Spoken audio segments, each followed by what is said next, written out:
इथे जे वकिली करणार आहे 6 जिल्ह्यातले वकील मला वाटते कुठल्याही ट्रॅव्हलिंग डिस्टन्स 3 तासापेक्षा जास्त राहणार नाही.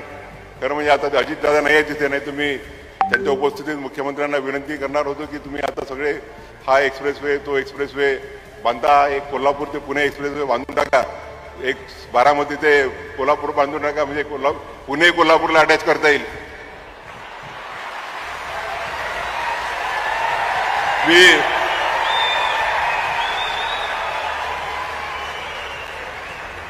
पुण्याचे वकील मला आले होते, ते म्हणाले की तुम्ही आम्हाला पाठिंबा द्या. म्हटलं मी माझ्या वडिलांपासून शिकलो आहे की कोणाचं नुकसान करायचं नाही, करायचं असेल तर कोणाचं भलंच करायचं. तुम्ही तुमचा विरोध करणार नाही, परंतु त्याच बरी हेही सांगतो की मी तुमची वकिली करणार नाही. कारण की पुणे जिल्ह्याचा जो डिमांड आहे ती फक्त वकिलांसाठी की जे आता आमच्याकडे 4000-5000 वकील झाले त्यांना काम नाही म्हणून हायकोर्ट एस्टॅब्लिश करा अशी आहे. मी आताच सांगितलं की आपण विचार वकिलांचा नाही तर जे नागरिक असतात त्या नागरिकांचा करायचा असतो. आणि म्हणून या प्रसंगी पुनश्च एकदा आपले आभार मानतो आणि